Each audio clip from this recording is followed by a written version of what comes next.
Gentle parenting does not produce first-time obedience, and it is one of the most important things that you can have, is the ability to ask your child to do something and they do it. Hmm. But gentle parenting, I have to get down, I have to You have to negotiate, I have to talk negotiate. to you on your level and see if you really feel like it. But that's not life. That's not the way that it's going to work when their teacher says, hey, this is what we're doing. It's not what it's going to work when they have a Exactly. job and the boss will say, hey, I need you to do it this way. It's not how life works. They're not going to get on their level and have a conversation. True. And so we have to raise our children that when I ask you to do something, Just do you it. do it, and you do it the first time. I noticed in the parking lot with my granddaughters, who are first-time obedient granddaughters, that I'm able to say, hey, to my 2.5-year-old, put your hand on the car while I get your brother out of the car, because we're in a busy parking lot. And she does. She listens to me. I'm still watching because I'm going to be careful, right? And then I watched just a few days ago in the parking lot that this mom, right, her 4-year-old took off running throughout the parking lot. Whoa. Cars are going all over. She's got to chase him. He's all over the place. Yeah. And then she gets down at his level and she's like, okay, now what was wrong with your behavior? What could you do differently? I can tell you what you can do differently is you can listen to me the first time. You could have been killed. We don't realize that in the junior, higher years, I have to be able to say stop.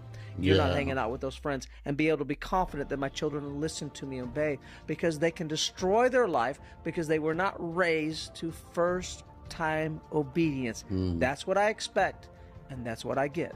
Okay, let's be fair. Let's be realistic. Not all children are gonna listen the first time. That's a fact. Okay, look, even amongst my children, guys, I have the child who listens the first time. I have the child who doesn't listen the first time. I have the child who tests to see if you're serious. I have the child who likes to be mischievous. Not all children are going to listen the first time. So while I understand what he's saying, it's not realistic, right? But I do agree completely that gentle parenting is not good parenting. Period. There's a time for emotional intelligence, and I pray and I ask parents to, I guess, become more intelligent when it comes to emotional interactions with their children. There is a time for that.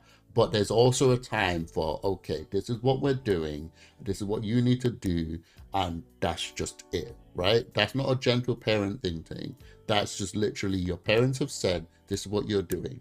And I think for the most part, your child would do what you're saying if they know why. Obviously, when I was growing up, you never were allowed to ask why. You just have to do it. And don't get it twisted. The reason why they've asked us to do those things were important. Like what he's saying, you could die, right? But as a child, we wanted to know why. And because we were so desperate to know why, we just never got the why. And as a result,